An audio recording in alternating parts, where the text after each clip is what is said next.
అంతంత కష్టపడి పిల్లలు పర్ఫార్మెన్స్ చేస్తుంటే రైట్. సో హే మీ అందరికీ మరి అంత పర్ఫార్మెన్స్ బాగుంటే మధ్యలో ఈయనెందుకు వచ్చారని మీకు డౌట్ ఉంటే, నాకు ఏ యాన్యువల్ డేకి చీఫ్ గెస్ట్ గా రమ్మని నాకు ఇన్విటేషన్ వచ్చినా అంతకంటే టఫెస్ట్ టాస్క్ ఇంకోటి ఉండదు. ఎందుకు తెలుసా? మీరు వచ్చింది నా మాటలు వినడానిక, పిల్లల పర్ఫార్మెన్స్ చూడడానిక? నిజం చెప్పండి, పిల్లల పర్ఫార్మెన్స్. అలాంటప్పుడు ఇక్కడికి రమ్మని మాట్లాడమంటే మాకు ఎంత టఫ్ తెలుసా? కానీ నేను ఏ స్కూల్ ఈవెంట్కి వెళ్తానో వెళ్ళాలో తెలియదు, కానీ యాన్యువల్ డేకి మాత్రం ఖచ్చితంగా వస్తా. నేనెంత స్వార్థపడని తెలుసా? ఇక్కడికి వస్తే 3 హీరోలు కలవచ్చండి. హీరోలు అనగానే మేకప్ వేసుకొని సినిమాలు నటించే వాళ్ళు కాదు హీరోస్. నాకు తెలిసే నిజమైన హీరోస్ చెప్తా. మీరు కనుక గుర్తుకుంటే చప్పట్లు కొట్టచ్చు. ఫస్ట్ హీరో ఎవరు తెలుసా? ఒక్కసారి కడుపులో పిండం పడ్డాక నాకంటూ జీవితం లేదు, నా బిడ్డే నా జీవితంలో సర్వం త్యాగం చేస్తే mother is the first hero for everyone with that word. అటువంటి మదర్స్ కలవడానికి ఇక్కడికి వచ్చాను.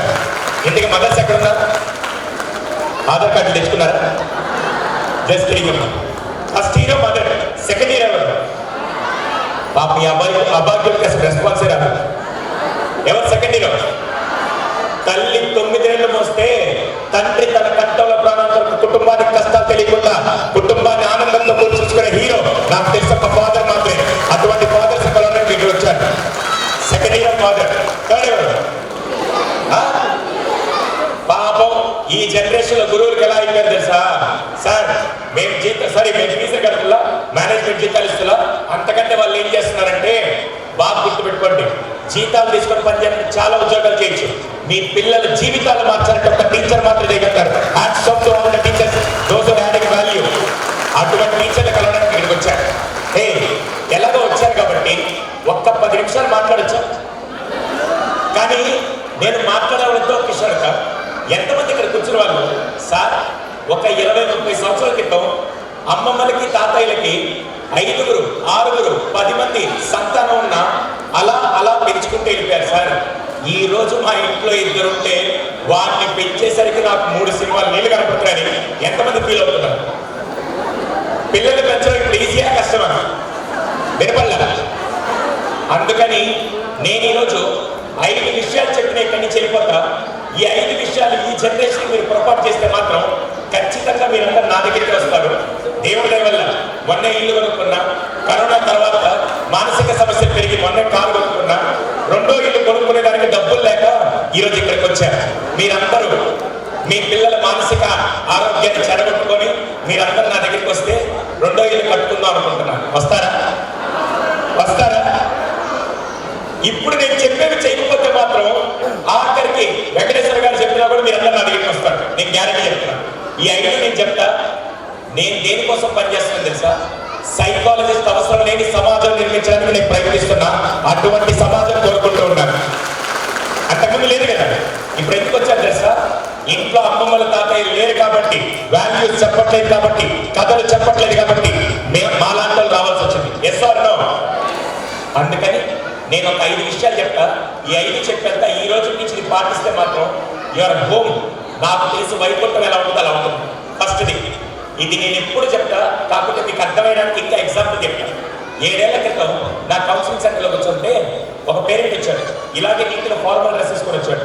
ఆయన చూసి అడుగుతున్నాను, మీకేమో సమస్య ఉందంటే, బలవాలి సార్ నాకే సమస్య లేదు, మా వారితో సమస్య అంటారు. ఏం చేస్తున్నాడు మీ వారంటే, ఇంటర్ సెకండ్ చదువుతున్నాడు సార్, చదువు ఆరోగ్యం అంతా బాగానే ఉంది సార్, ఏమైతే తెలియదు. లాస్ట్ 1 మంత్ నుంచి కేటీఎం బైక్ ఐఫోన్ అడుగుతున్నాడు సార్. అయితే కొనుక్కొచ్చు కదా. బలవాలి సార్ మీ దగ్గరికి వస్తే ఏదో సలహా ఇస్తాను వచ్చాను, కొనుక్కోకూడదు సార్ అందుకోసం. అయితే మీరు నచ్చి చెప్పచ్చు కదా అంటే, వాడు బతికిలాడితే నేను బుచ్చగించేవాడు సార్, వాడు గొడవ పెడితే నేను 4 తగిలి చెప్పేవాడు సార్. కానీ వాడు ఏం చేస్తున్నాడు తెలుసా? డిమాండ్ చేస్తున్నాడు సార్ అన్నారు. డిమాండ్ అంటే హక్కు. ఇదేదో బలం ఉంది, హక్కు అడిగితే మనం ఏం చేయలేం కదా అనుకుంటే ఆయన అదే అర్థం కావడం మీ దగ్గరికి వచ్చారు సార్. అయితే ఒక పని చెప్తా, మీరు బయటికి వెళ్ళి మీ అబ్బాయి లోపల పంపించాడు. ఈయన బయటికి వెళ్ళి అబ్బాయి లోపలికి వచ్చాడు. Believe me, inter second year చదివే కుర్రాడు అమాయకాన్ని వారిని ప్యాంటు షర్ట్ వేస్తే ఎలా ఉంటాడో అలా వచ్చాడు. వచ్చి నేరుగా కూర్చి సౌండ్ లేకుండా వెనక్కి లాగా కూర్చొని నమస్తే సార్ అన్నాడు. వా ఇంత అమాయకం పక్కన అలానే మాట్లాడిందని చెప్పి, బాబు నీ పేరేంటని, నా పేరు సురేష్ సార్ అన్నాడు. అవును ఏం చదువుతున్నావు? Inter second year sir. మీ నాన్న ఏమన్నా అడిగాడు? కేటీఎం బైక్ ఐఫోన్ అడిగాడు సార్ అన్నాడు. అప్పటిదాకా అపరిచితులు రాములాగా ఉన్నాడు. ఒక్కసారిగా చంద్రముఖి బయటకు వచ్చి నాకు ఎందుకో తెలియదు.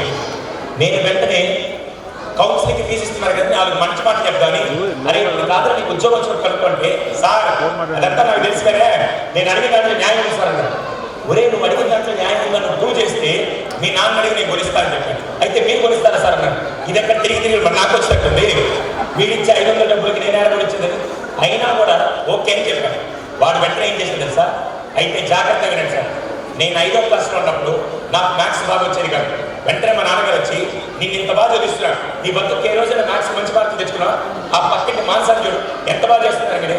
నేను వెంటనే నాన్న మాట వేదవాక్ అని చెప్పి పక్కింటికి వెళ్ళి మ్యాథ్స్ నేర్చుకొని వచ్చా. మా నాన్న హ్యాపీ, నేను హ్యాపీ అయిపోయింది. 10th క్లాస్లో ఉన్నప్పుడు టాలెంట్ టెస్ట్ పెడుతుంటే ఒక్కరోజు కూడా నాకు ప్రైజ్ వచ్చింది కాదు.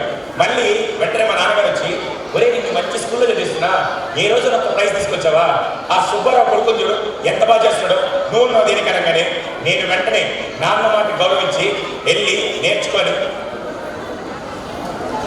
ఎంతమందికి అర్థమైంది? అయిపోయిందా? ఈరోజు నేను ఇంటర్ సెకండ్ చదువుతున్నా, మానస ఇంటర్ సెకండ్ చదువుతుంది, సుబ్బారావు గారు అబ్బాయి ఆ అబ్బాయి కూడా ఇంటర్ సెకండ్ చదువుతున్నాడు. మానసకి వాళ్ళ నాన్న కంప్యూటర్ కొనిచ్చాడు, సుబ్బారావు గారు వాళ్ళ అబ్బాయికి పల్సర్ బండి కొనిచ్చాడు. ఇప్పుడు మా నాన్ని కేటీఎం వైపు ఐఫోన్ అడగడం తప్పని అడిగాడు. తప్ప రైట్ అని పెద్దగా మీరేముంది ఏసీ హాల్లో కూర్చొని రైట్ అంటారు, నేను అక్కడ రైట్ అన్నాను అనుకో వాళ్ళ నాన్న చంపేస్తాడు, తప్పంటే ఇది చంపేస్తాడు. హే ఇక్కడ తప్పేవాడి, ఇక్కడ తప్పేవాడి తండ్రి తప్పు కాదు. తండ్రి మంచిని కంపేర్ చేసుకోమని చెప్తే మంచితో పాటు పిల్లలు ఏం కంపేర్ చేసుకుంటారు? హే మీలో ఎంతమంది నేను మనస్ఫూర్తిగా ఒక క్వశ్చన్ అడతాను, చిన్నప్పుడు మీ నాన్నగారు వేరే వాళ్ళతో కంపేర్ చేస్తే మీకు కోపం వచ్చేదా, లేకుంటే నాన్నగారు ఇంకా చేయండి ఇంకా చేయండి, ఎంతమంది కోపం వచ్చేది? హలో చిన్నప్పుడు వదిలేయండి, ఇప్పుడు చెప్తారు. ఎంతమంది ఇక్కడ భార్యాభర్తలు పక్క పక్కన కూర్చున్నారు? భార్య ఓకే ఇందాక యాక్టివ్ ఉన్నారు. మేడం మీ పేరు? బా ఎంత సహాయం తెలుసా, ఆవిడ పేరు కూడా ఇదే చెప్పేస్తున్నాడు. వెరీ గుడ్ సంతోష్ గారు.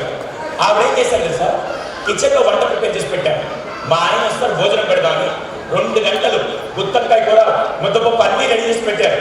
ఈయనప్పుడే ఆఫీస్ నుంచి వచ్చి చేశారులేండి ఏదో ఒకళ్ళు అనుకోండి చేసి పెడితే, ఈయనప్పుడే ఆఫీస్ నుంచి వచ్చి డైనింగ్ టేబుల్ కూర్చొని ఇలా ఒక ముద్ద కలుపుకొని ఇలా నోటి దగ్గర పెట్టుకోగానే పొరపాటున ఆవిడ పరధ్యానంలో ఆ రోజు ఉప్పు తక్కువ వేసిందో కారం ఎక్కువ వేసిందో వెంటనే ఈయన ఒక ముద్ద పెట్టుకొని 5 ఏళ్ళైంది పెళ్ళి, నీ బతుకు వంటే రాదు, ఆ పక్కిని సుజాత కూడా ఎంత బాగా చేస్తుందంటే నీకెలా ఉంటుందమ్మా. ఆ ప్లేట్లో పాయసం కలిపితే దరిద్రం వదిలిపోయిందని చెప్పి ఎంతమందికి ఈ ఫీలింగ్, ఎంతమంది ఆడవాళ్ళు కూర్చున్న సిస్టర్స్ అందరూ అడుగుతున్నాను, ఎంతమంది పక్కింటి వాళ్ళతో కంపేర్ చేస్తే కోపం వస్తుంది? ఆవిడ 2 చేతులు ఎక్కారు. అవునా? ఇప్పుడు చెప్పండి, ఇంత వయసు వచ్చిన మనకే కంపేర్ చేస్తే కోపం వస్తున్నప్పుడు పిల్లల్ని కంపేర్ చేయడం రైటా రాంగా? కానీ నా మాట జాగ్రత్త వినండి, కంపేర్ చేస్తే పిల్లల జీవితం నాశనం అవుతుంది, కంపేర్ చేస్తే పిల్లల జీవితం నాశనం అవుతుంది. కానీ బీయింగ్ ఏ సైకాలజిస్ట్ ఒక మాట చెప్తారు, కంపేర్ చేస్తేనే పిల్లలు బాగుపడతారు, కంపేర్ చేస్తేనే పిల్లలు బాగుపడతారు. సార్ మీకు పిచ్చి బాగా ఎక్కువైపోయింది సార్, ఇప్పుడే కంపేర్ చేస్తే పోతారన్నారు, మళ్ళీ కంపేర్ చేయమన్నారంటే జాగ్రత్త వినండి. ఎవరితో కంపేర్ చేయాలి తెలుసా? ఇప్పుడు నేను ఒక ఎగ్జాంపుల్ మాట చెప్తున్నాను.